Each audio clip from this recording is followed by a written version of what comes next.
या ब्रह्माच्युत शंकर प्रभुतिभिर देवै सदा वंदिता सा मां पातु सरस्वती भगवती निःशेष जाड्यापहा। सरस्वती वंदना से हम आज हमारी ज्ञान रूपी गंगा का पान आरंभ करते हैं। आज का हमारा पहला सेशन जो कि है टेक्नोलॉजी पे। Bharat was known for many profound inventions and scientific discoveries in the field of agriculture, astronomy, architecture, metallurgy, mathematics, and medicine. Bharat gave to the world yoga, a tool to transform humans for global good, and also the first cataract surgery. अतीत में भारत ने कभी भी अपने आविष्कारों और खोजों का वेस्टर्न वर्ल्ड के समान दस्तावेजीकरण नहीं किया है। ऐसा इसलिए हो सकता है क्योंकि उस समय में सीखने और सिखाने की जो फिलॉसफी है वो मौलिक रूप से भिन्न थी। शिक्षक, गुरु, विशेषज्ञ बोलते थे और छात्र सुन के अपना ज्ञान बढ़ाते थे। There were no documents to refer to. Hence, the students in the class required hyper attention and active listening. All the past discoveries were in the brains of the inventor. This may be one of the reasons we fail to prove to the world our past inventions, as science today unfortunately accepts the documented proofs. Besides, हमारी संस्कृति में हमेशा ये कहा जाता है विद्या ददाति विनयम. Objective of vidya was never dhanam, as is in the case of intellectual property rights regime. हम 247 में टेक्नोलॉजी और भारत को कहाँ देखते हैं? 1.5 billion heads, would they be the reason to cheer? For they shall solve several of the global problems and also the diseases. How can Bharat be again center for learning, innovation, and scientific progress? With these broad thoughts, let me welcome our guest of today's morning session, the 9th session of Surat Literary Festival, Technology at 2047. मैं हमारे आज के speakers का stage पे आग्रह करती हूँ कि वो पधारे। डॉक्टर आनंद रंगनाथन जी, श्री उपेंद्र गिरी जी, श्री अरविंद गुप्ता जी, और आज के हमारे सेशन के मॉडरेटर रहेंगे श्री अनुराग सक्सेना जी। मैं अनुरोध करती हूँ हमारे वक्ता और मॉडरेटर को प्लीज स्टेज पे पधारे।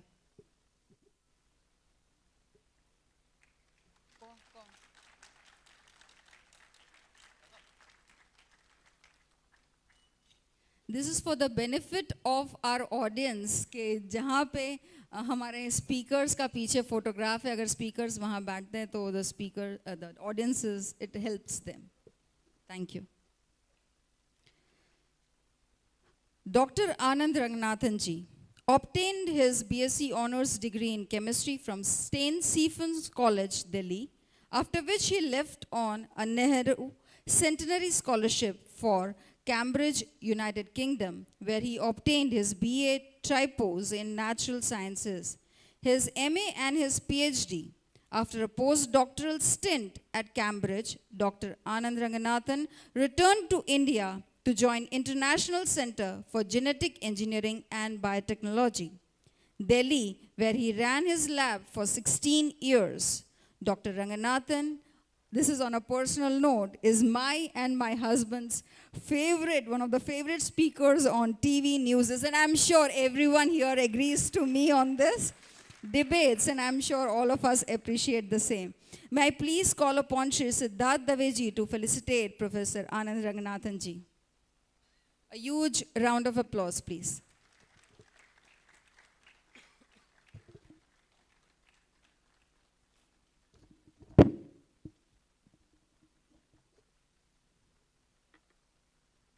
Shri Upendra Giri ji, driving sustainable future through Upbuild Global Inc. as an environmental engineer, award-winning thought leader, international best-selling author, entrepreneur, and mentor. May I please call upon Prince Gupta to felicitate Shri Upendra Giriji.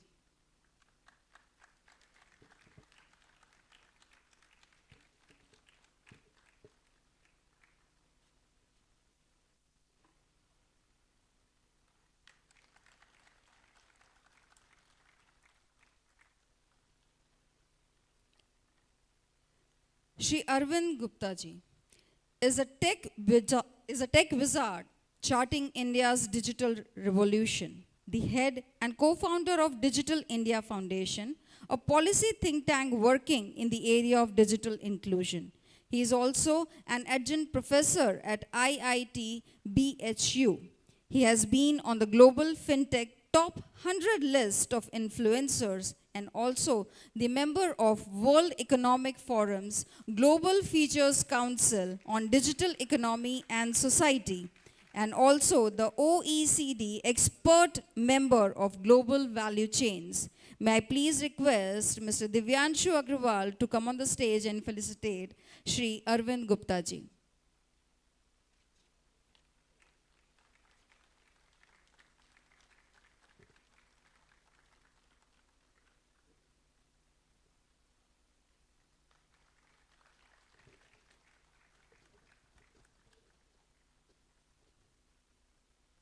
Shri Anurag Saxena ji is the moderator for today's session. He is an Indian activist, author, and commentator. He is a founder of the India Pride Project, a volunteer effort to return back to India archaeological artifacts taken out during the colonial period. In 2017, he began an online petition that garnered thousands of signatures from across the world. He has been featured on Washington Post, The Diplomat, the BBC, Doordarshan, Hindu, Times of India, Hindustan Times, and the American government publication SPAN. May I please request Mr. Vijay Patel to come and felicitate Shri Anurag Saxena ji.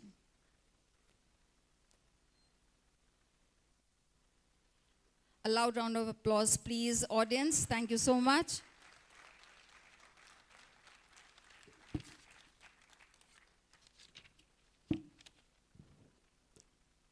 Shri Anurag ji, the stage is all yours. Thank you so much.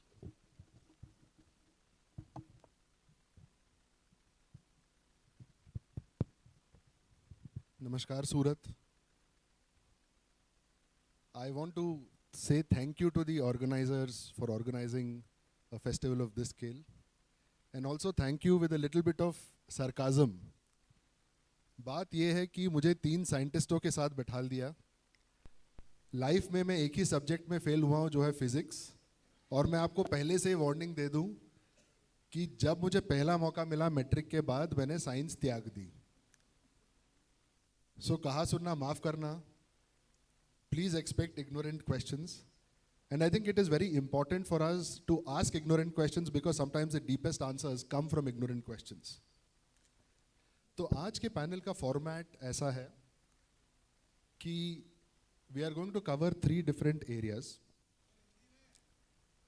हाँ जी sir, तो हम 3 area cover करेंगे. इन area के नाम मुझे हिंदी में नहीं आता तो आप ही ट्रांसलेट कर देना गोपाल जी. आनंद जी से मैं बात करूंगा बायोटेक्नोलॉजी के बारे में. उनका एक रूप हमने देखा हुआ है, दूसरा रूप आज प्रस्तुत करेंगे. अरविंद जी से सोशल टेक्नोलॉजी के बारे में और उपेंद्र जी से सस्टेनेबिलिटी टेक्नोलॉजी के बारे में. आधे घंटे 40 मिनट का पैनल होगा, उसके बाद Q&A होगा. तो कृपया अपने जो प्रश्न हैं वो अंतिम के लिए अपनी जेब में सुरक्षित रखें. Let me start with Anand ji.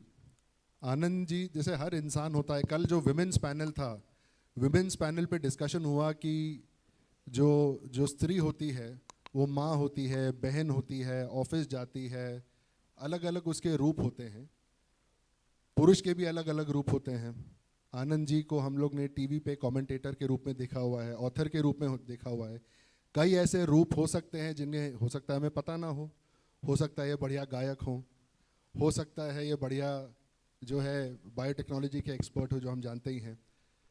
तो मैं इनसे ये जानना चाहूँगा, एंड आपसे रिक्वेस्ट ये है सर कि 30 मिनट तक अपने आप को सीमित ना रखें, 30 सेकंड तक। 3 मिनट के अंदर as far as biotechnology is concerned, अगले 25 साल की भारत दुनिया की क्या स्टोरी है और भारत की क्या स्टोरी होनी चाहिए, इसका अगर आप, if you can share your views specifically in the area of biotechnology, gene technology, etc. Thank you very much, Anurag, and to my fellow panelists, Arvind ji, Upendra ji, and for the organizers, especially Gopal ji, for मुझे आमंत्रित किया। और biotechnology की है, मैंने check किया है, जीव प्रौद्योगिकी, जो कि मुझे भी नहीं पता था, आज ही पता चला, बायोटेक्नोलॉजिस्ट।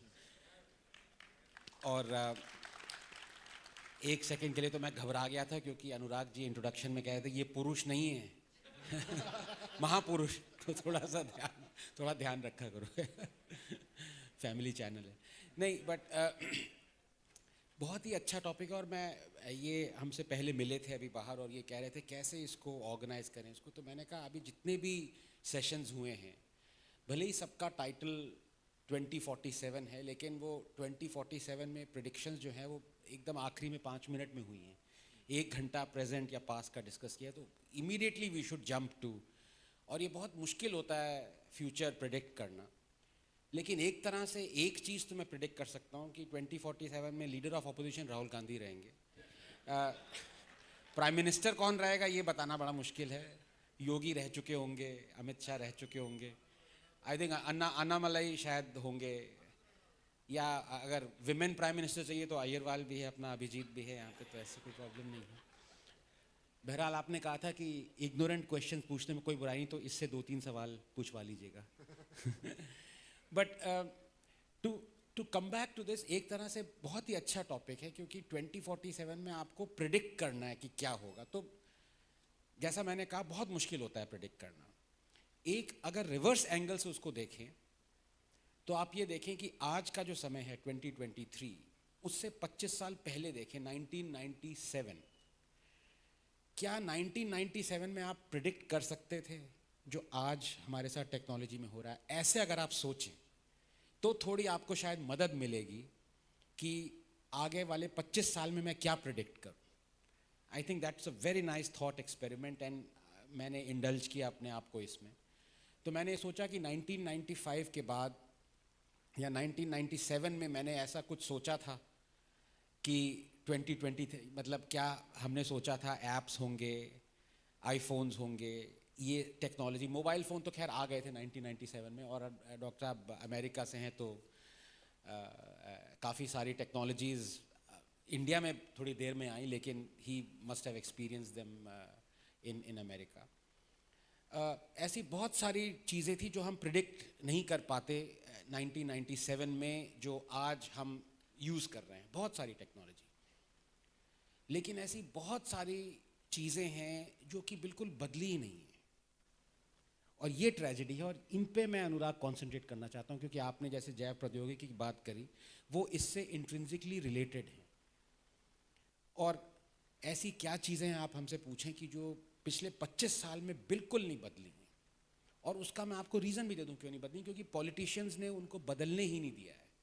सरकारें आएंगी जाएंगी, जैसे अटल बिहारी वाजपेयी जी कहते हैं, लेकिन पॉलिटिशियंस जो वोट बैंक के पीछे भाग के जो चेंज नहीं लाना चाहते हैं, उन्होंने इसको फोर्स किया है कि 1997 में जो हमने सोचा था या नहीं सोचा था 2023 में क्या होगा, वो अभी भी वहीं पे गाड़ी खड़ी हुई है। और उसका सबसे ग्लेयरिंग एग्जाम्पल है एग्रीकल्चर। मैं उस पर थोड़ा सा कॉन्सेंट्रेट करना चाहता हूँ। पता नहीं टाइम कितना और है मेरे पास, अभी 2 मिनट और ले लूँ मैं इसमें? हाँ, क्योंकि ये एकदम लिंक्ड है जैव आप जान, मैं बार बार बोलना नहीं चाहता, बायोटेक्नोलॉजी बोल दूंगा, आप समझ गए हैं जैव प्रौद्योगिकी क्या है। वो एकदम बायो से और साइंस से एकदम लिंक्ड है। अगर इस देश को बचना है, संभलने की तो बात दूर है, अगर इस देश को बचना है फ्रॉम डिस्ट्रक्शन, तो एग्रीकल्चर में साइंस आनी ज़रूरी ही नहीं, क्रिटिकल है। और आप कुछ भी देख लीजिए पिछले 25 सालों में हमारे एग्रीकल्चरल प्रैक्टिसेस में, हमारी प्रोडक्टिविटी में, एग्रीकल्चरल प्रोडक्टिविटी में, हमारी स्ट्रीमलाइनिंग में एग्रीकल्चर में कितनी साइंस आई है? मैं तो कहूँगा ज़ीरो आई है, ज़ीरो। क्योंकि जितनी भी हम लाइंस हैं, सीड्स हैं, वो सब हम 50 साल पुराने या 30 साल 40 साल पुराने सीड्स यूज़ कर रहे हैं, वैरायटीज जो IRI ने डिस्कवर किए थे। कोई भी जेनेटिक इंजीनियरिंग से डेवलप हुई हुई टेक्नोलॉजी हम एग्रीकल्चर में यूज़ कर रहे हैं अभी। इंडिया ने जो बनाई है वो नहीं यूज़ कर रहे हैं। BT कॉटन आई है, और गुजरात में इसीलिए मेरा एक तरह से पार्शियल है, मैं गुजरातियों से बहुत ज़्यादा प्यार करता हूँ। वो इसलिए कि ये सिर्फ देश की प्रोग्रेस देखते हैं, और ये देश की प्रोग्रेस में इनको चॉइस दी गई कि आप या तो नॉर्मल कॉटन उगाओ या आप BT कॉटन उगाओ। 6 साल के अंदर अंदर 97% of cotton that is grown in Gujarat is BT cotton. और कितने भी ये बिचौलिए और सो कॉल्ड साइंटिस्ट और ये फ्रॉड्स NGOs ये सब आए कि नहीं BT कॉटन ये है, सुइसाइड है, सब लोगों को एकदम परे किया, क्योंकि एविडेंस देखता है। और आप जो सोचते हैं कि किसान को हम पेट्रनाइज करके उस पर थोपेंगे चीज़ें, ऐसा नहीं है, वो खुद जानता है। पर ट्रेजिडी ये है कि हमने नहीं डेवलप करी। जो हमने बायोटेक्नोलॉजी के ड्रिवन GMO डेवलप किया है, उनको 8 साल हो गए हैं। पहले तो कांग्रेस की तो क्या बात करनी, हमारी ये मोदी सरकार ने अभी मंजूरी दी है GM मस्टर्ड को, लेकिन वो भी अभी पूरी तरह से नहीं हुआ है, उसमें भी बहुत प्रोटेस्ट होंगी। और यकीन मानिएगा, जब तक 2047 तक या योगी या अन्नामलाई या जो भी होंगे, वो भी इस पे डेलिब्रेट कर रहे होंगे, कमेटी बिठा रहे होंगे, जिस पे अरविंद जी होंगे, डॉक्टर साहब होंगे उसमें, कि भाई ये मस्टर्ड को, GM मस्टर्ड को मंजूरी दें कि ना दें। ये सिचुएशन है। तब तक बांग्लादेश ने ऑलरेडी GM ब्रिंजल शुरू कर दिया है। Golden rice has been started in 27 countries. तो ये मजाक हो रहा है हमारे साथ।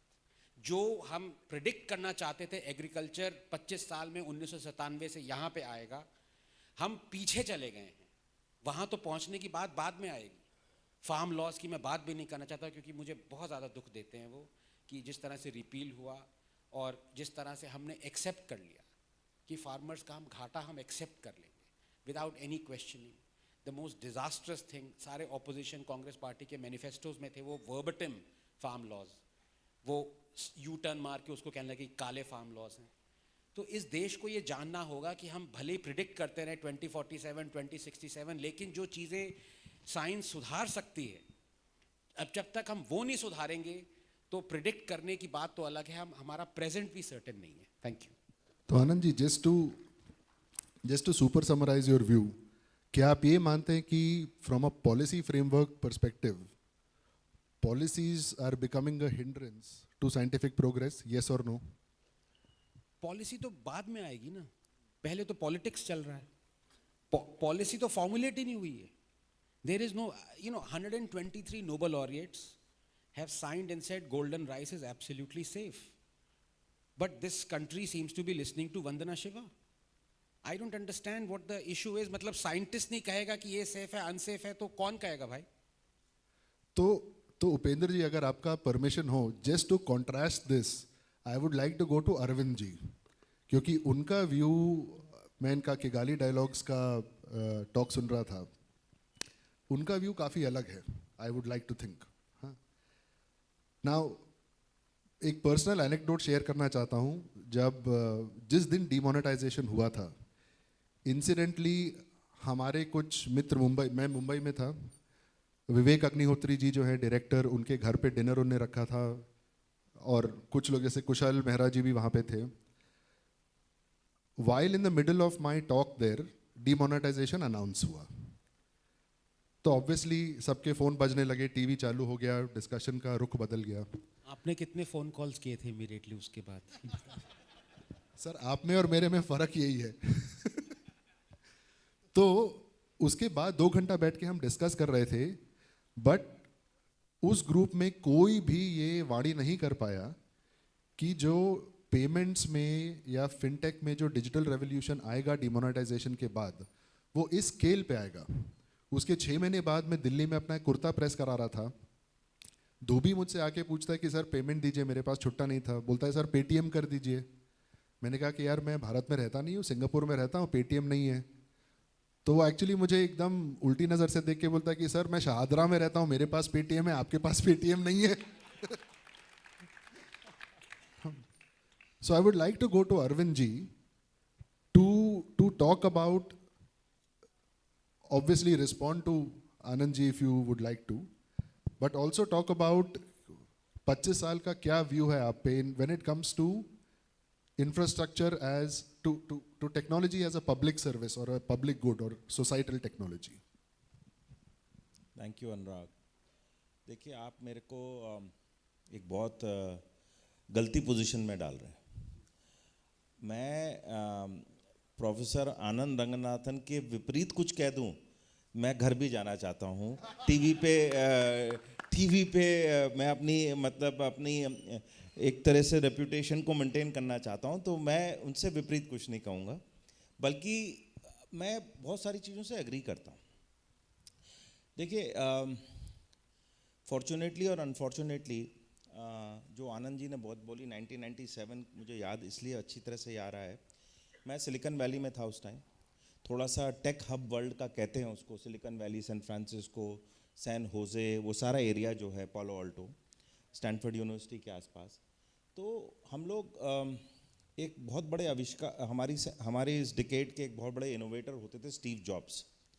वो एप्पल कंपनी में जस्ट वापस आ रहे थे. मेरा सौभाग्य था, मैं उनके साथ काम कर रहा था, और एक प्रोजेक्ट उन्होंने चालू किया था जो उन्होंने, क्योंकि आपने प्रोफेसर साहब ने ये स्मार्टफोन की बात करी, उसका नाम था न्यूटन.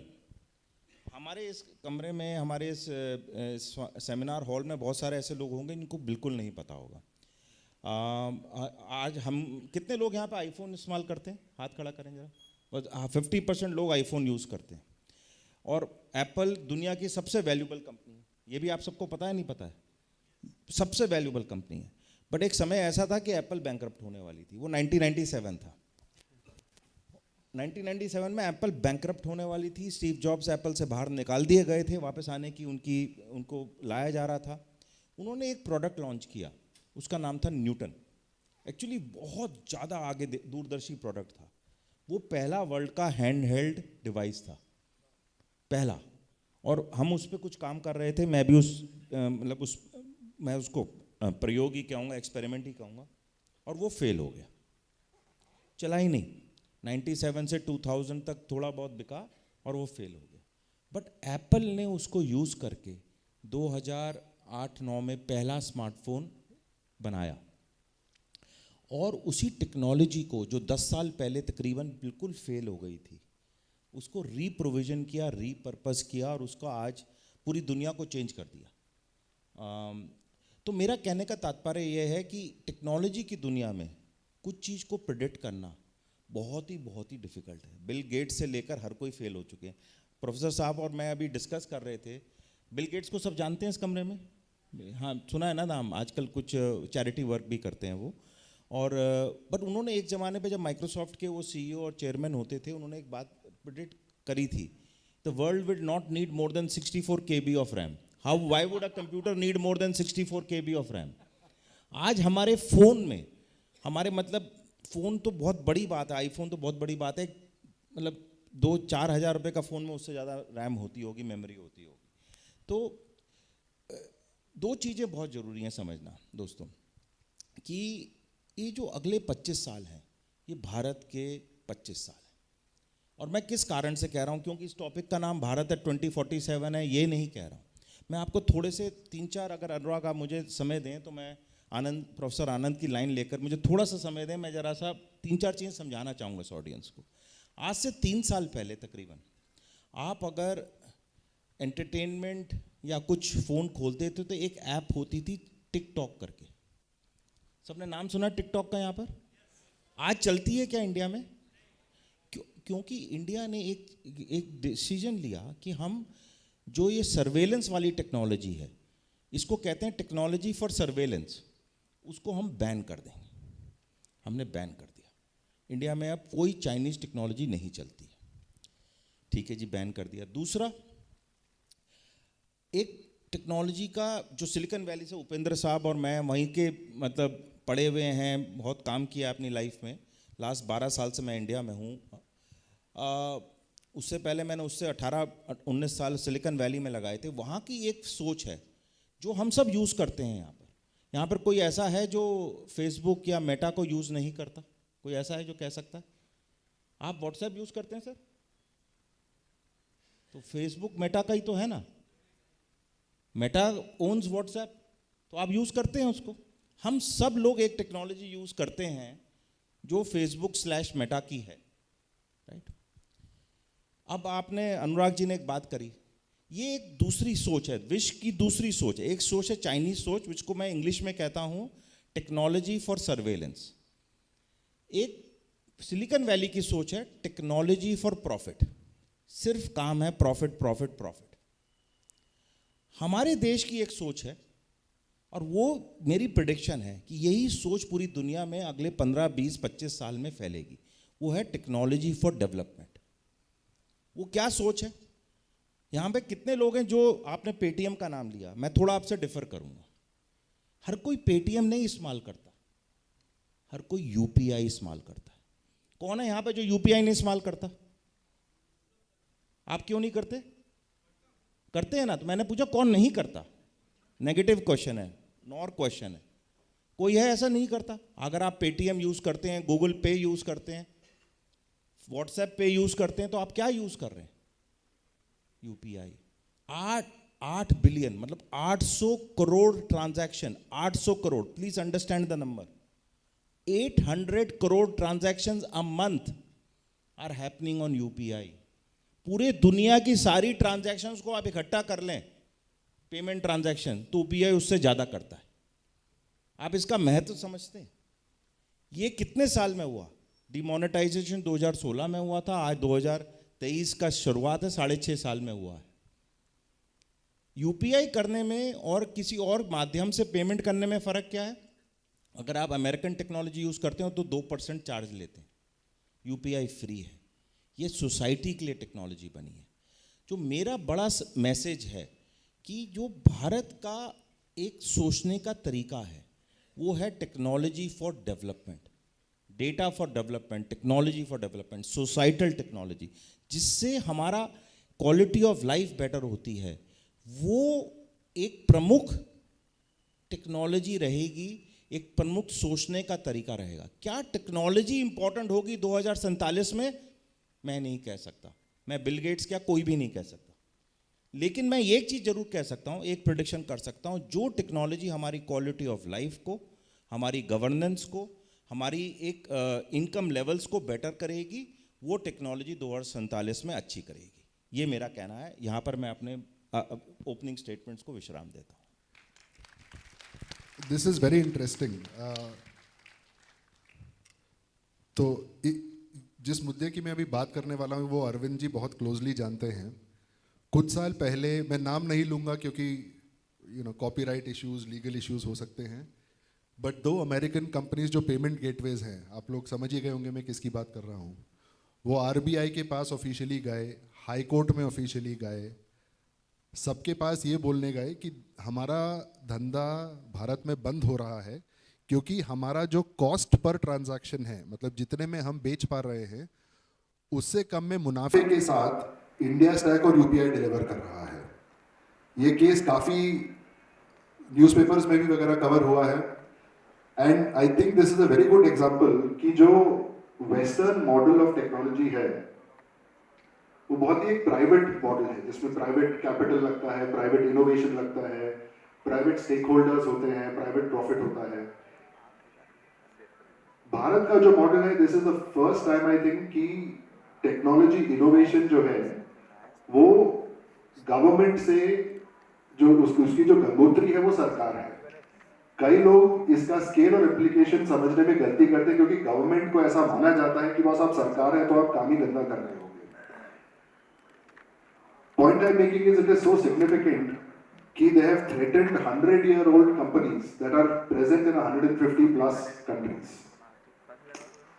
तो using this model, उपेंद्र जी, जहां तक सस्टेनेबिलिटी टेक्नोलॉजी की बात आती है, ऐसे कौन से एरियाज हैं, कौन से प्रोजेक्ट्स हैं, कौन से इनिशिएटिव्स हैं जिसमें from a public perspective India can take a leadership position and से कि ठीक है जी, अभी जैसे अरविंद जी ने बताया अमृत काल चल रहा है, तो how can India innovate and leverage technology in sustainable technology to ensure that India becomes a Vishwa Guru when it comes to saving the earth?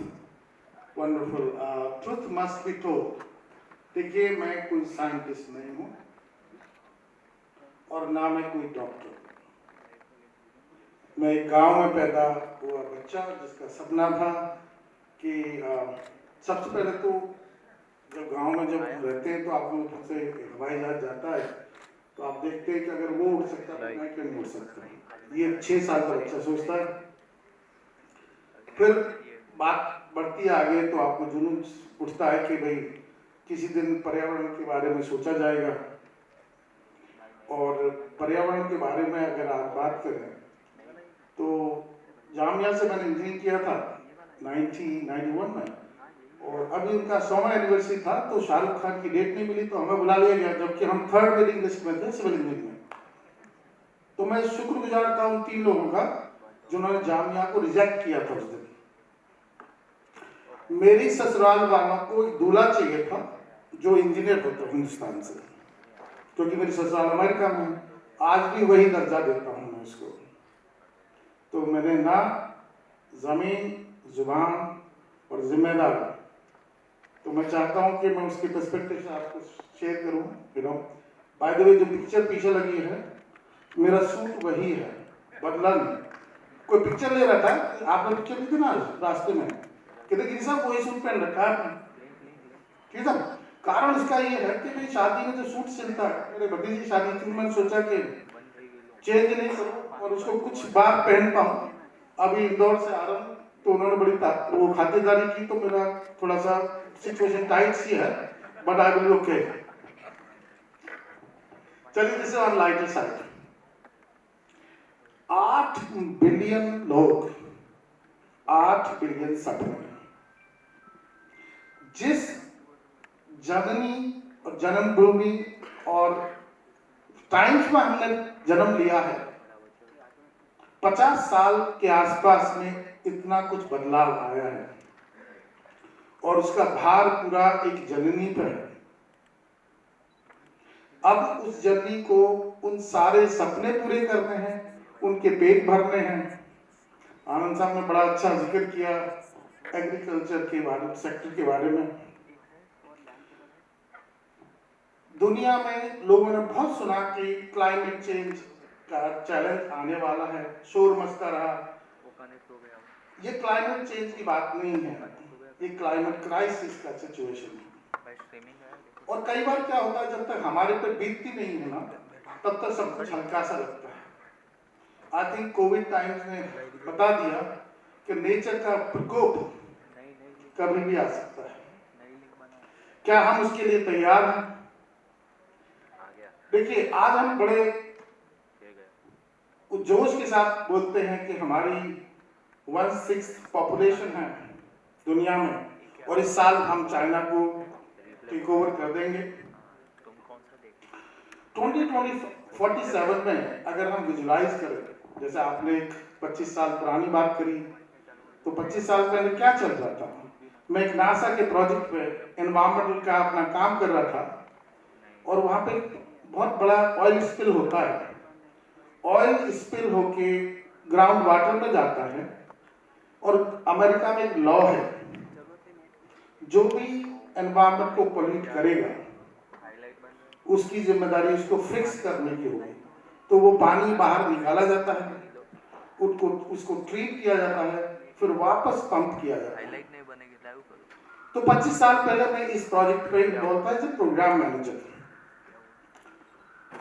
जब ये देखा कि ये गवर्नमेंट का मैंडेट है, गवर्नमेंट की जिम्मेदारी है, तो हमें लगने लगा ये पॉसिबल नहीं है कि एक सस्टेनेबल एनवायरमेंटल की अवेयरनेस को आते आते कई डिकेड्स लग जाएंगे।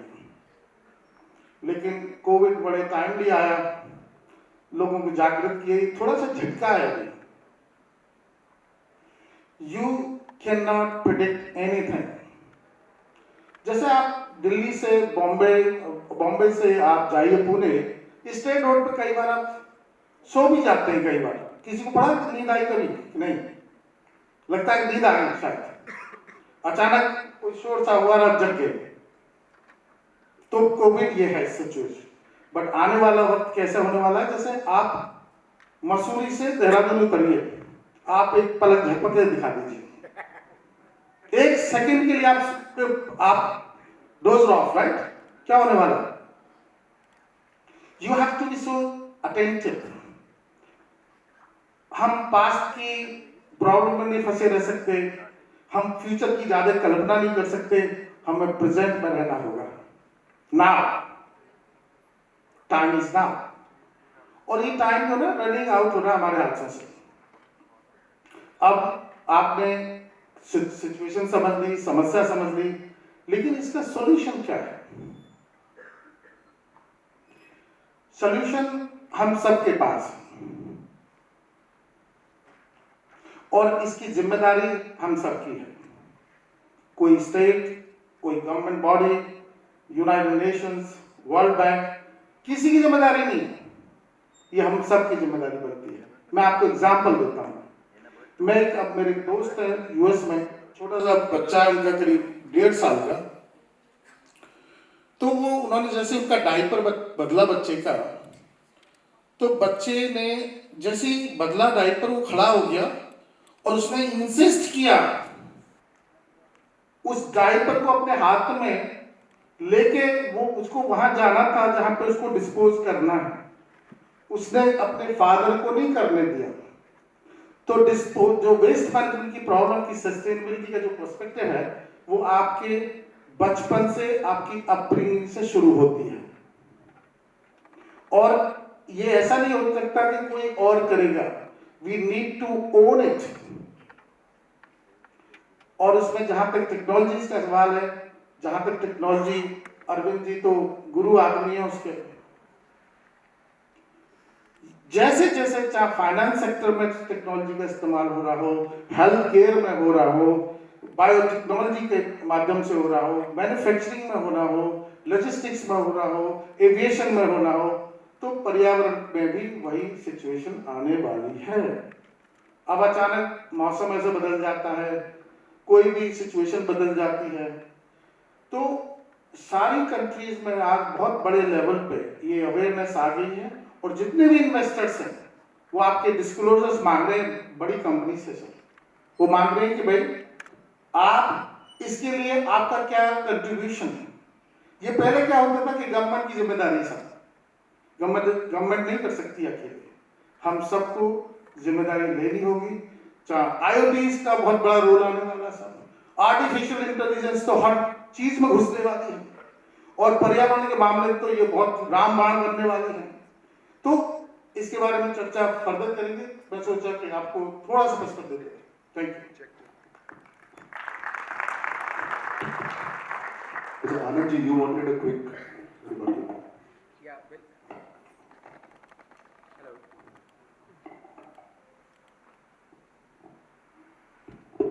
Hello. No, I thought I think Arvind ji talked on a very promising note, and Upendra ji also, मैं थोड़ा सा डिप्रेसिंग नोट पे मैंने शुरू किया था, तो मैं कहूँ इतना भी डिप्रेस नहीं होना चाहिए, मतलब if you're looking, glass should always be half full, you know. तो मैं 2-3 चीज़ें कहना चाह रहा था। एक तो of course I will extend my giving you bad news a little bit further for the first half of what I'm going to say, and then I will give you the good news. So the bad news is, again, sorry to keep on harping on this, is agriculture. I actually believe nothing would change because इतना massive vote bank है, और हम आगे जैसे Ben जी ने कहा कि present को देखें। एक्चुअली प्रेजेंट इतना डिप्रेसिंग है कि आदमी कभी कभी फ्यूचर देखना चाहता है, लेकिन जब फ्यूचर ज़्यादा डिप्रेसिंग दिखने लगे तो प्रेजेंट में वापस आ जाता है। तो हमारे लिए future agriculture, as far as agriculture is very depressing, because science हम उसमें लाएंगे नहीं, हिम्मत नहीं जीएमओ का। और आपको 2-3 ऐसे खौफनाक डेटा मैं आपको दूंगा कि 44% of our active labour force of 515 million now is involved in agriculture. In the West or middle income economy is a little bit better, it's actually 2 to 3%. the way we are going, agriculture being so inflexible part of our economy, it is unsustainable. 44 मतलब 250-300 million लोग एक ऐसी domain पे totally depend, 82% of all Indian household are dependent on agriculture. Supreme Court ने कहा है कि 63% of all our water that can be used for irrigation every year goes into the ocean, glacial fed, non-glacial fed water. Where are you going to get water from? Where are you going to get food from? आपने river linking का promise किया था, 10 साल 15 साल हो गए, इतनी committees बन गई, उसका क्या चल रहा है? लातूर से आपके पास एवरी ईयर वाटर ट्रेन्स चलती हैं और पॉलिटिशियंस उसको इनॉग्रेट करते हैं, खुश होते हैं. River cutting, they happy. Nothing can be more shameful than that, inaugurating a water train. लेकिन ये सब हम चीजें सोच ही नहीं रहे. India is the world's second largest producer of sugar cane. 350 billion kilograms of sugar cane is produced by India every year. 350 billion kilograms. You know the water that is required for that. मैंने calculate किया हुआ ताकि आप लोगों को, और ये नहीं कि आप लोगों को और डरा सकूं, कि मैं अपने आप को ये बता सकूं कि ये हमारे देश में हो क्या रहा है. I have calculated you require 1 quadrillion liters of water, 1 quadrillion. To give you the essence of what that means, it is equivalent to the water present in 10 Ganga Sagar dams. That is the amount of water this water scarce country uses to irrigate sugarcane, produce 350 billion kilograms of it. That requires only 9% of arable cultivated area, but requires 72% of all water. Water guzzling crop. And what has happened to sugar price in the last 7 years? They have halved. लेकिन politicians ने जो equivalent of MSP है, price for sugar cane, जो equivalent है sugar cane का, वो बढ़ा दिया, double कर दिया, खुश हो रहे हैं कि देखो ये हमने manifesto में promise किया. तो agriculture में science आनी चाहिए, लेकिन agriculture में politics आनी. So I'll end this depressing part of the news here. Ki nothing is going to change as far as the biggest employer in this country is concerned, which is agriculture. It will keep on contributing 12-10% to our economy. We will be reduced to plantation economy, and that is the disaster that is looming. Now let me give you some good news. I don't know whether you can see this chart. मतलब इसमें obviously आप पढ़ तो नहीं पाएंगे, लेकिन आप इसके colors देख लीजिए. 2 pie charts हैं. The 2 pie charts, they tell the story of India as far as health is concerned 30 years apart. आपको जो red area दिख रहा है उसमें, ये इंडिया में 1990 pre-liberalization communicable diseases थी. TB, malaria, viral diseases. 70% of Indians were affected by that. 30% by non-communicable. In 30 years, it has actually flipped completely. Prosperity के साथ now Indians are affected with 70% non-communicable diseases. 30% are communicable. आने वाले सालों में हमें ये cure करना है, क्योंकि all the communicable diseases will be cured. TB, there will be no one with tuberculosis in 2047, and trust me, there will be no one. And मैं ये politician की तरह promise नहीं कर रहा हूँ manifesto में कि नहीं होगा, ये कर देंगे, वो कर देंगे, but this is going to be a reality. There will be no malaria in 2047. There will be no bald men in 2047. Genetic engineering, so doctor साहब ने wig पहना हुआ, इसकी भी जरूरत नहीं होगी. There are so many things. There will be no कोई टेस्ट नहीं करवाना चाहता आपको, लेकिन प्रोफेसर आनंद नगराथन ने एकदम सेशन में एकदम नई लाइट ला दी है. हम घर जाके पिटाई होगी, उसका कुछ पता नहीं मुझे. लेकिन cancer, we would have cured cancer because genetic engineering और जो उसकी टेक्नोलॉजी है, CRISPR-Cas9 है, it's going to be refined. अभी perfect नहीं है, it's going to be refined, and in 25 years we will seriously be attacking, if not completely cured cancer, seriously attacking a lot of these non-communicable diseases, because communicable diseases we would have had found a cure for.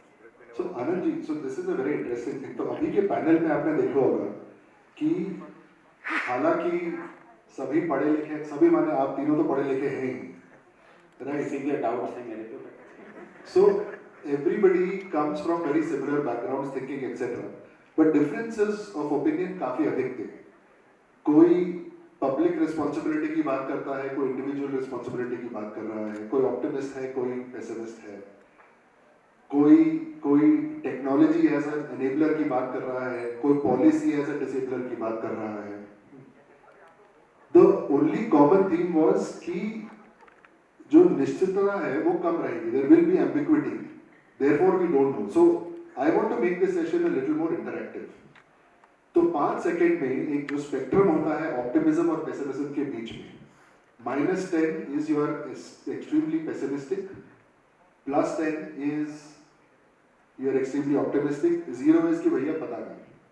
So let's just start with where you are on what does the next 25 years for India look like. केवल number, reasoning हम बाद में discuss करेंगे. So Arvind ji, between -10 and +10, what is your level of pessimism or optimism for India when it comes to technology? +10. Very good. Upendra ji, You talked about India only, na? Bharat at Bharat at 2047. 2047. +10. देखिए जहाँ तक number केवल number. देख बाद में लेंगे, आप number बता दीजिए. सर वापस भी अमेरिका जाना है मेरे को, ससुराल. I'm very optimistic guy. 10 plus. 10 plus. Yes. Dissenting vote, Anand? 7 +7. +7. Very interesting. So I think I just want to spend some time on the part we talked about. The one thing you all agree is कि ambiguity बहुत ज़्यादा है, कोई predict नहीं कर सकता. You know, बचपन में या जवानी में futurist used to be my favorite job. कि उसका annual appraisal कोई नहीं कर सकता उस job का. 20 साल बाद ही पता लगेगा कि आपकी वाणी गलत थी. बट एग्रीकल्चर मैं प्रेडिक्ट कर दिया, एग्रीकल्चर मैं predict. Okay. I would like to ask about कि from a governance or policy perspective, Bharat जैसा जो देश है, the most populated country on earth, diverse in terms of languages, education levels, belief systems, etc., hugely complex logistically. How does India as a nation deal with this level of unpredictability and ambiguity? जो chaos हमारे DNA में already है. How do we grow and get to number 1 and achieve 7, 10 plus or 10 despite all this chaos? Or will we achieve it because of this chaos? 1 minute answers please, and please feel free to challenge each other. Anand ji starts with you. Yeah, no, that's a बहुत ही अच्छा सवाल है. I think जो हमें चीज़ बचाएगी, वो चीज़ बचाएगी जो हम बीच में भूल गए थे, लेकिन अब फिर याद आ गया है. जो हमारी पुरखों की देन है 5000 साल पहले से जो हम चला है, जो हम दुनिया की सोचते हैं, वसुधैव कुटुंबकम, वर्ल्ड एज अ फैमिली, विश्व गुरु, ये सब चीज़ें हम देश के तो जो हमें बचाएंगी. I am not that worried कि लोग कह रहे हैं कि India will be a hub. ऐसी अरविंद जी ने बहुत टेक्नोलॉजी की बात करी. अगर हमें ऑनेस्ट होना है तो ऐसी एक भी टेक्नोलॉजी नहीं है जो कि इंडिया डेवलप्ड है.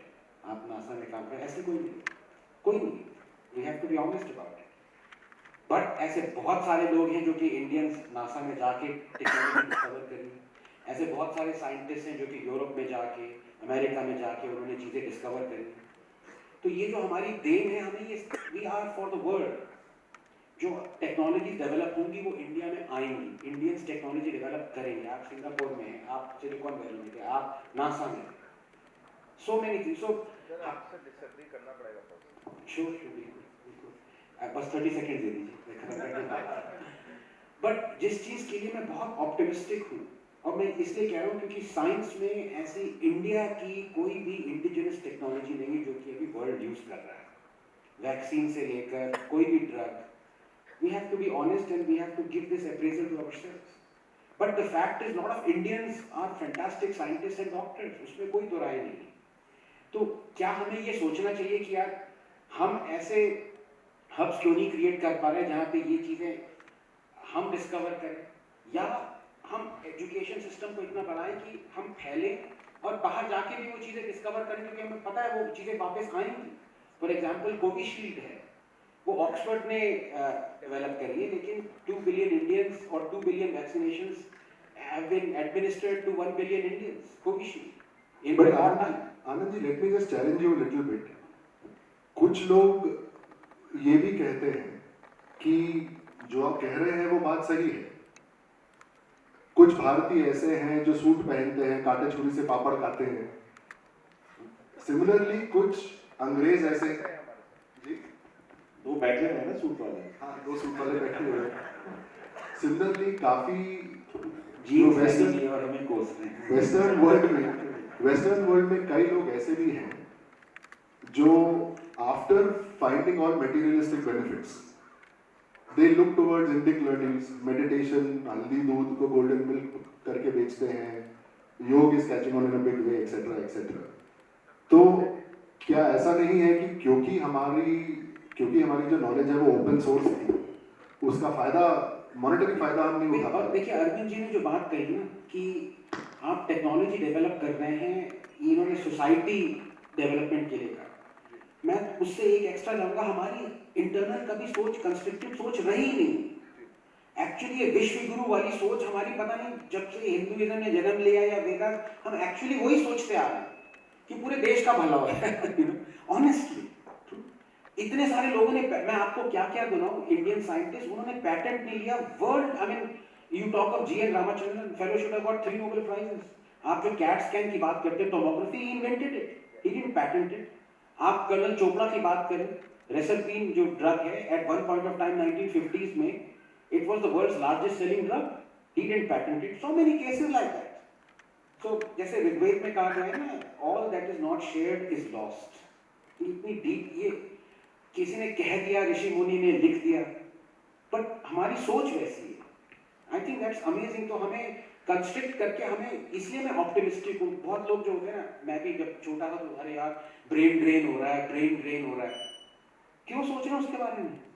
जब हम सोचते हैं the world is a family, तो ब्रेन ड्रेन का क्या मतलब है? एक कमरे से दूसरे कमरे में जा रहा है. The important thing is that we are learning, we are improving the world, we are improving the society, and it is coming back to us. I think that's absolutely great. Arvind ji, you had. देखिए, दो चीज़ें मैं कहना चाहूँगा. जो last में professor आनंद ने बात कही है, आई थिंक वो बहुत रेलेवेंट बात है कि आप किसी टेक्नोलॉजी को इंडिया का लेबल करके, दुनिया ने लेबल लगाने की कोशिश करी कि ये हमारी टेक्नोलॉजी है, ये हमारी टेक्नोलॉजी, हमारी सोच. जो आपने बात कही कि हमने पेटेंट्स फाइल नहीं किए, योगा की आपने बात करी, ये सब, इसको अगर आप प्लेटफॉर्म्स या सिस्टम समझें तो हमने दुनिया में इनको कभी कॉपीराइट करने की कोशिश नहीं करी. सेम चीज मैं जो इंडिया एक चीज बिल्ड कर रहा है वो मैं कहना चाहूँगा, उसके माध्यम से पूरे दुनिया की प्रॉब्लम्स को सॉल्व कर रहे हैं. प्रधानमंत्री जी ये कहते हैं, solve for India, solve for the world. अगर आप इस देश के अंदर 1 बिलियन लोगों के लिए कुछ चीज, टेक्नोलॉजी, कोई सोल्यूशन दे सकते हैं, एक बात समझ लीजिए, वो पूरी दुनिया में एप्लीकेबल होगी. 2 कारण है उसके. इंडिया 140 करोड़ तकरीबन लोग हैं, हर तरह की हमारे में डाइवर्सिटी है, लैंग्वेज है, इनकम लेवल्स हैं, एजुकेशन, इतनी डाइवर्सिटी है. सेम डाइवर्सिटी अफ्रीका में है, सेम डाइवर्सिटी 90% एशिया में है, सेम डाइवर्सिटी लैटिन अमेरिका में है. पूरी दुनिया में जो चीज़ों की ज़रूरत है, अगर इंडिया में टेस्ट और ट्राई हो जाती हैं तो चलेगी. अब उसके अंदर भी आप, हमने 2 चीज़ का मैं इसमें, जो क्योंकि आज का करंट एग्जाम्पल है, जो टेक्नोलॉजी इंडिया बिल्ड कर रहा है वो एक्चुअली टेक्नोलॉजी नहीं है, वो सॉफ्ट टेक्नोलॉजी है. उसका नाम है ट्रस्ट. आपने 92 कंट्रीज को वैक्सीन दी, उसके साथ कितने लोगों को यहाँ पता है कि 40 कंट्रीज ने वैक्सीन को हमने एज वैक्सीन दी, और 40 कंट्रीज को हमने अपना कोविन प्लेटफॉर्म दिया. जो कोविन प्लेटफॉर्म से आपने वैक्सीन बुकिंग करी, जिससे आपको वैक्सीन सर्टिफिकेट मिलता है, 40 कंट्रीज को आपने वो भी दिया. और ये कहकर नहीं दिया कि आप अपने वहां पर मेड इन इंडिया करके दें. ये ओपन सोर्स जो वर्ड आपने यूज किया अनुराग, आप लीजिए, अपनी कंट्री से अपनी कंट्री के लिए कस्टमाइज करिए, यूज करिए, अपनी प्रॉब्लम को सॉल्व करिए. हम यूपीआई जो है, मैं आगे पेमेंट्स पे आ रहा हूँ, हम दूसरी कंट्रीज को दे रहे हैं. हम आधार दूसरी कंट्रीज को दे रहे हैं, और ये कह के नहीं दे रहे कि इसके अंदर हमारा कंट्रोल रहेगा. ये हमारे बैकडोर, जैसे चाइनीज देते थे कि हम कभी भी इसको कंट्रोल कर सकते हैं, कभी भी इसकी डेटा देख सकते हैं. ये आपको दे रहे हैं, आप लीजिए, आप अपनी प्रॉब्लम्स को सॉल्व करिए. हम आपकी मदद जो कर सकते हैं, जितनी कर सकते हैं, इंप्लीमेंट करने में मदद करेंगे. तो जो टेक्नोलॉजी, जो चीज इंडिया पूरे विश्व को दे रहा है, एक तो ओपन सोर्स है, उनके लिए अच्छी है, तीसरी अपने ट्रस्ट के साथ दे रहा है। और trust is the biggest currency that India is developing as a technology across the world. And इस चीज के अंदर, चाहे वो सोलर अलायंस हो, चाहे डिजिटल पब्लिक गुड्स अलायंस हो, चाहे किसी भी चीज में आप कह लीजिए, आज जब हमारे देश का नेतृत्व बाहर जाके कुछ कहता है, दुनिया उसको मानती है। तो वही कारण है, क्योंकि अब ट्रस्ट दुनिया को, एक तो ये कोविड एरा के बाद से, होपफुली ये पोस्ट कोविड हो गया है, के बाद से ये समझ में आ गया है कि कंट्रीज लाइक इंडिया, जो उनकी हमारी हिस्ट्री है, हेरिटेज है, वो हर चीज में उस सोच को, हम हर चीज के साथ पूरी दुनिया की प्रॉब्लम्स को सॉल्व करना चाहते हैं, एक प्रॉफिटियर के तरह। And I think this is the biggest prediction that I have, that India being a geopolitical power, 2047, Bharat being a geopolitical power with a 30 trillion economy, $20,000 per capita income, I think, and with this trust and technology as our main forte, हम एक बहुत different देश होंगे, बहुत different society होंगे, और एक बहुत डिफरेंट प्रॉब्लम सॉल्वर होंगे, और द वर्ल्ड की स्टार्टअप कैपिटल भी होंगे by that time.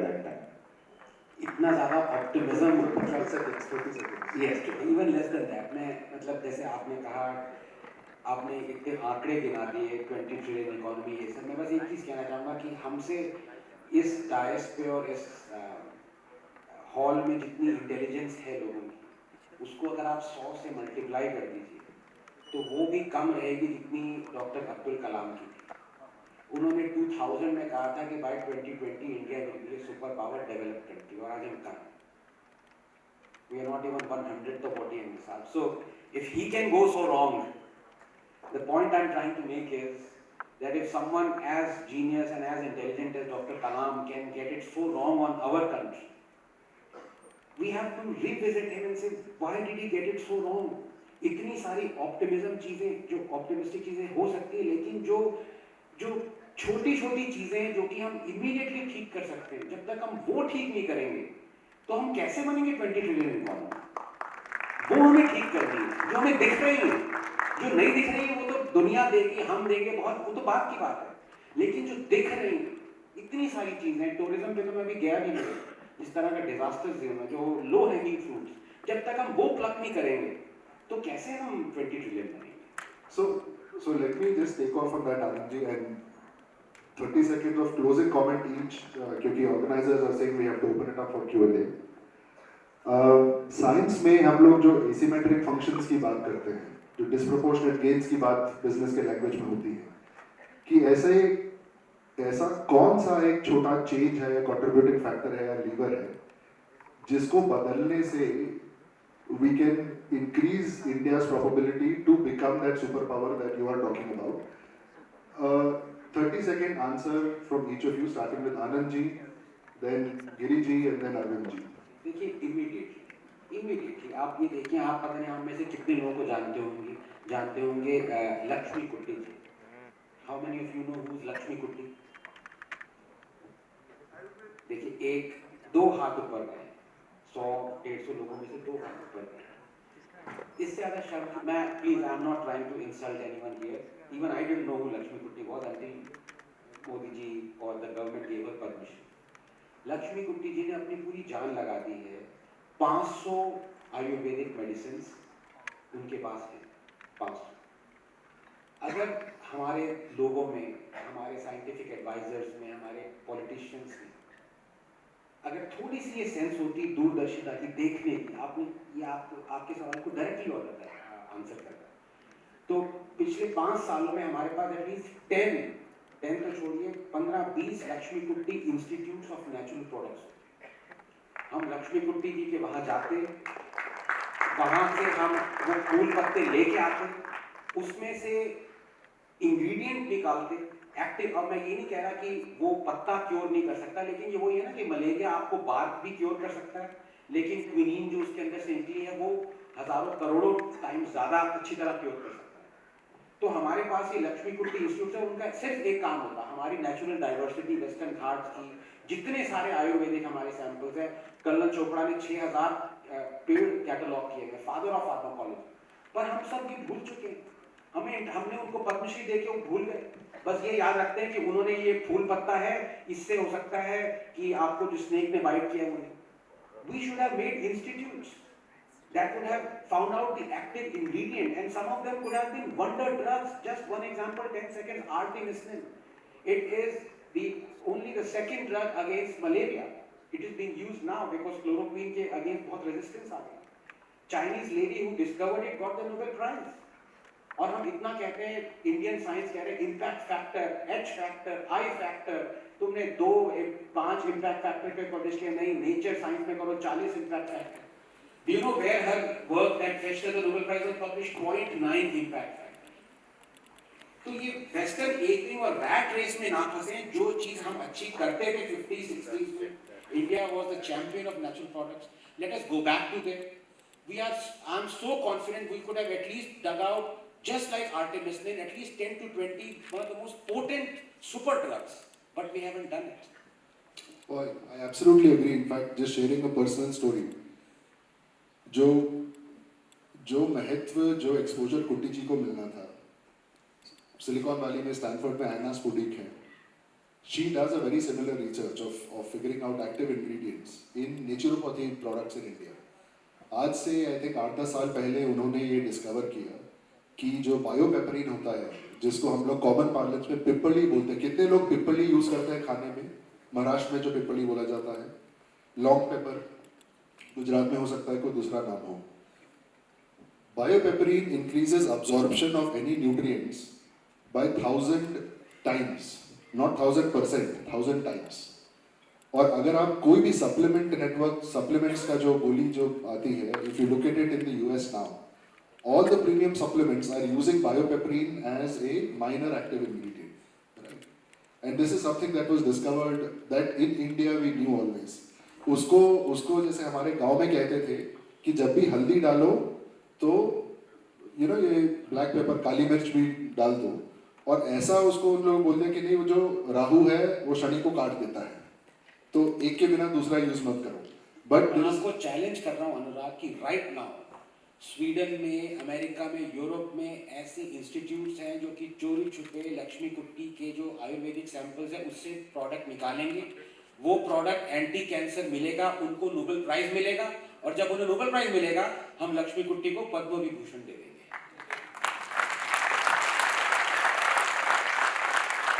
Upendra, over to you. One disruptive thought in 30 seconds. बड़ा मुश्किल सवाल पूछते सर। देखिए, मेरा अपना बिलीफ ये है कि एक चिंगारी चाहिए हर बच्चे को। सिर्फ लोग कहते हैं पैसे की कमी से कोई अनपढ़ रह जाए, आज मैं मानूंगा नहीं इस बात को, 50 साल पहले हो सकता था। सिर्फ चिंगारी चाहिए। मैं एक छोटे से गांव से आता हूँ sir, chief justice of India को बड़े बड़े अकम्पलिश लोग जैसे आप लोग हैं, उनको हम ले जाते हैं, सिर्फ पैसे से कोई वादा नहीं होता, वो उनको देखते ही वो बनना चाहते हैं। उसका कोई दुनिया में कोई पावर नहीं, उस बच्चे को कोई रोक ले। मैं आपके सामने बैठा हूं, तो जर्नी अगर कहीं से शुरू हो कहीं भी पहुंच सकती है, तो ये कोई भी इम्पॉसिबल टास्क फोर्स। अगर मैं एक छोटा सा, मुझे ऑकवर्ड सा लगेगा, लेकिन किसी माँ को अगर पता लग जाए ना कि disruptive thought, one disruptive thought, क्योंकि Q&A का फिर से रिमाइंडर आ गया है। OKR एक कॉन्सेप्ट है, सिलिकॉन वैली का रेसिपी है, ऑब्जेक्टिव एंड की रिजल्ट्स। मैं उसका एग्जांपल दूंगा। अगर सपोज आपको 1 किलोमीटर दौड़ना है, कितनी देर में दौड़ सकता है कोई 1 किलोमीटर? एक क्वेश्चन बता पूछना सर, 1 किलोमीटर कितनी देर दौड़ लेंगे? 7 मिनट में। 7 मिनट में 7 पहुंच सकते हैं, राइट? 7 मिनट। मेरे पास एक पिटबुल है, आपको जानता नहीं है, मिला नहीं है कभी भी, पिटबुल डॉग जो मतलब खा जाए आपको, वो दौड़ रहा पीछे, कितनी जल्दी का 4 मिनट। सर एक शेर है, अगर अय्यरवाल दौड़ रहा होगा मेरे पीछे 3 मिनट में मैं दौड़ रहा। सो इसका मतलब क्या है? External pressure circumstances will make you perform. We just have to give the right condition environment for people to outperform themselves. That's the only requirement. Wonderful. Arvind ji, single disruptive thought. जो professor आनंद अग्रवाल ने शुरू में बोला था, जी, simple destructive thought है कि political leadership in Modi plus plus plus continues for the next 25 years. I think we are set for achieving our goals, and our good friend Rahul Gandhi remains as the leader of opposition. We are going to be all set. Problem is he's not just the leader of opposition, he's the opposition leader. अच्छा चलिए, let me open it up for a couple of questions.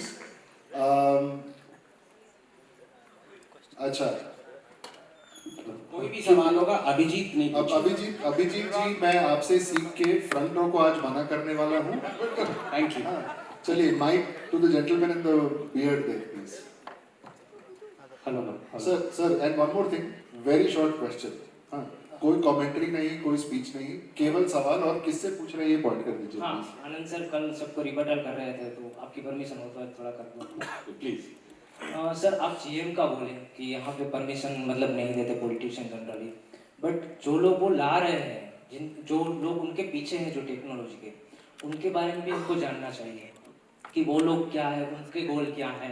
जैसे मैं आपको बता दूँ, यहाँ पे मोन्सेटो है जो सबसे ज़्यादा सीड बनाती है दुनिया में 90%, वो बायर की सब्सिडी है.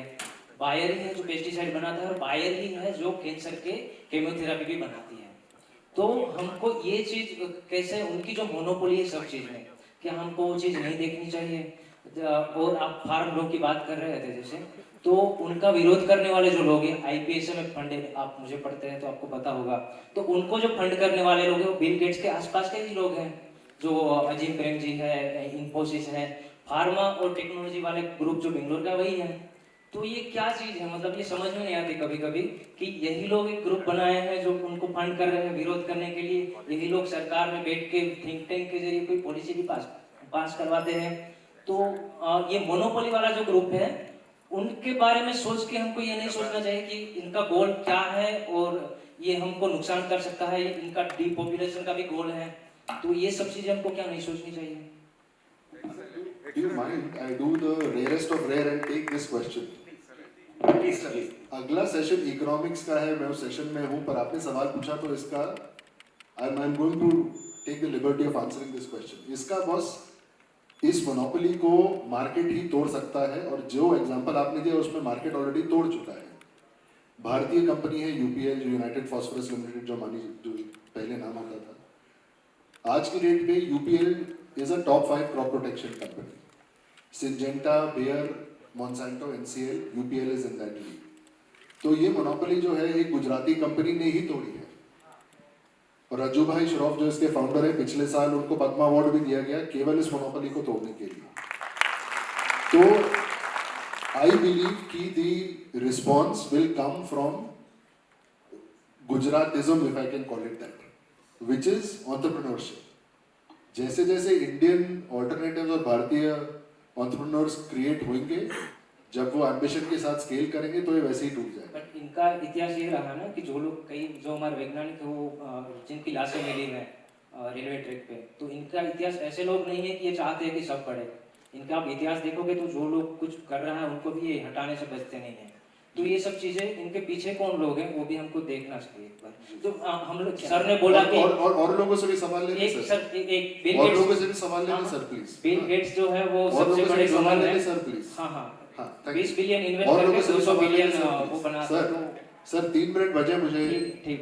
आप चाय पीते पीते प्लीज इसको सेपरेट डिस्कशन करते. 6-7 हाथ खड़े ऑलरेडी. हाँ, सॉरी सर, उधर पीछे एक सवाल है.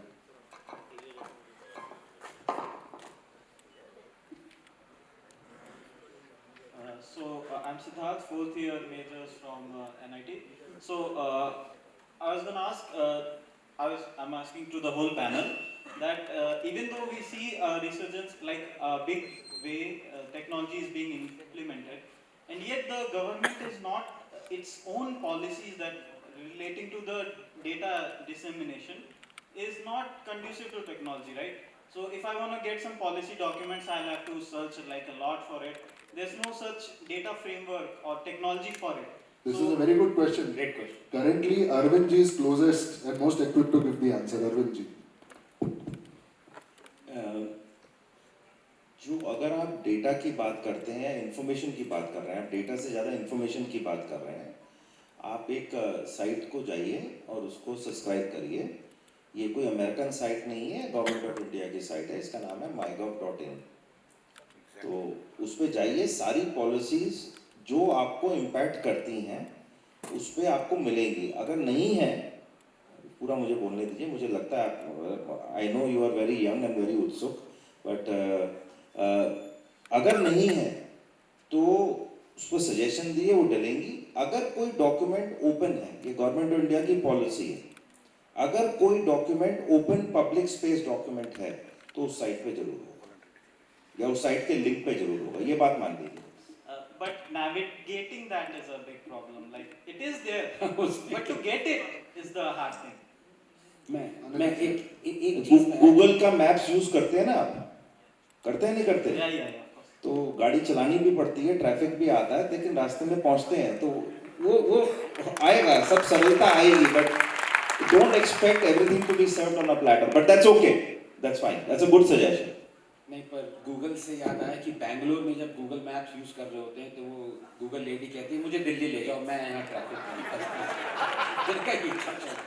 बट एक चीज़ में, अगर आपने इंटरैक्टिव की बात करी, मुझे एक जरा सी चीज़ याद आई जो कि बहुत ही एज अ साइंटिस्ट ये मेरा कर्तव्य बनता है कि मैं इस चीज़ को आपके सामने लाऊं। अरविंद जी ने बात करी, बेन जी ने बात करी technology India.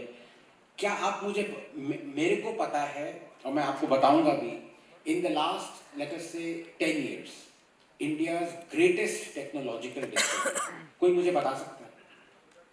In the last 8 years, मान लीजिए, India's greatest technological discovery. Inchak Puja.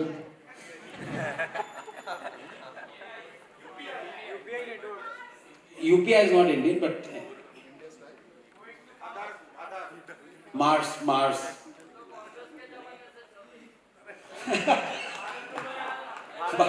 No, I'm being very serious because this is a very serious thing. और ये ट्रेजेडी, आई थिंक आप सबके कुछ अपने अपने उसमें होंगे, लेकिन मैं आपको जेन्युइनली इसका आंसर देना चाहता हूँ। और ये एक तरह से रिफ्लेक्शन भी है कि हम इतने ज़्यादा,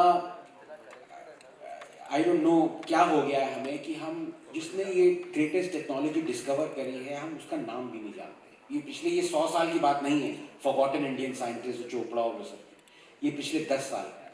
और अरविंद जी ने एक बात कही ना कि इन्होंने वो मोदी जी का नाम लिया कि technology for India and local solutions for the world. According to me, India's greatest technological discovery in the last 8 years इज नीम यूरिया। आप इसको जाके पढ़ें, इट हैज रेवोल्यूशनाइज्ड सारी की सारी जो पिल्फरेज और जो कंटामिनेशन होती थी दूध में, सब खत्म हो गया। This is a local invention. हम साइंटिस्ट का नाम नहीं जानते जो आया है जिसने वो किया। मैं जानता हूँ, लेकिन मैं नहीं चाहता मैं आपको बताऊं। हमें शर्मसार होके जाके please dig up, find out who discovered this, one of the greatest inventions in a single stroke. It has not only in many cases doubled the agricultural output, but the neem coating of urea has completely stopped all contamination that used to happen on a regular basis in milk. This is a local technological discovery. I don't know whether the world is using it, I don't know. It is being exported, but you see what we are capable of. But at the same time, we don't even remember who discovered it. And we have time for one last question. Anand ji, एक इसमें मैं एक बात कहूँगा। देखिए, इसमें जो चीज़ आपने भी बात कही, I know we are running out of time Anurag, but जो भाई साहब ने यहाँ पर बात कही थी लॉबीज की, ये जो टेक्नोलॉजी उभर कर आ गई despite lobbies is also a statement of intent of India. ये आप इसको प्लीज, ये बहुत इंपॉर्टेंट पॉइंट है नोट करने के, क्योंकि इसमें जितनी, मतलब जिसे कहते हैं ना हेडविंड, जो हम जितनी स्ट्रॉन्ग आगे जा रहे थे, इसकी इतनी हेडविंड्स होती हैं, मतलब इतनी स्ट्रॉन्ग ऑपोजिशन एक टेक्नोलॉजी को बनने में जो जिन कंपनीज का, जिन व्यक्तियों का, या मतलब मैं उनका पर्टिकुलर नाम नहीं ले रहा, बट ऐसी लॉबीज इतनी स्ट्रांग होती हैं। यूपीआई की आप सक्सेस की बात करते हैं, हमने जिस तरह से उसको सक्सेसफुल बनाया, वो despite 10 companies trying to make it a failure. तो ये भी एक उपलब्धि है, और ये अगर उपलब्धियां, मैं आपसे बिल्कुल सहमत हूँ, इसको 100 टाइम्स करना है। अच्छा, लास्ट क्वेश्चन, माइक कहाँ पे है sir? We are really running out of time. One last. अच्छा, ये मैडम के बगल में जो ब्लू शर्ट में है कुशाल मेहरा जी, उनको दीजिएगा प्लीज। मेरा दिल पिघल गया है तो अभिजीत के नाम से। Let Kushal. Yeah, why not? While he was Short question. he didn't, yeah. So my question is for Anand. Anand, there is a replication crisis in science right now because we're looking at 2047. So how do you think we are going to deal with it? Because especially in the field of psychology, 65% of, this was the last meta-analysis by Harvard, 65% of studies that are published fail हो जाते हैं replication में. Or second, how much of the new religion of diversity, equity, inclusion is going to affect research by 2047? So very quickly, the replication problem has been plaguing science for ever since science came into being. I mean, for 100 years. In fact, it has reduced now. And I agree with you that yes, reproducibility problem exists, and even if it is not completely binary, that this experiment that you've said works actually doesn't work. It is also, the problem is that it doesn't work as successfully or to the extent to which you claimed it works. So that problem remains. But again, the proof of the pudding is in the eating. So Covaxin is completely reproducible. They have made hundreds of batches. Same is with every vaccine, every drug. So when it comes to the application for humankind, for human benefit, for the health, then there can be no question on replication. But otherwise, you're absolutely right, a lot of experiments in science. But science is a self-correcting measure, unlike religion. In science, they actually promote, come attack me, tell me why I'm wrong, and I'll apologize, and I will correct it. And that's the beauty of it. So for example, no one believes in science that cold fusion works, because cold fusion has been shown to be a failure. Now, if I was religious, I would have said, no, of course it works. How dare you come and tell me it doesn't work? Of course it works. Science doesn't work like that. So, it's a self-correcting measure that keeps on evolving this scientific enterprise. Wonderful. Thank you, dear panelists, and thank you, audience, for the very interesting questions that were asked and that weren't. Over to Thank you, ma'am. thank you, Anurag ji. So yes, technology is going to be in the coming future years in every phase of our life, and I think this is what we have learned from our speakers today. Thank you so much for the wonderful session, our speakers and the audience. I'm sure they have enjoyed the session today, and I would hear it to the loud round of applause. Thank you so much. Thank you, speakers. Thank you.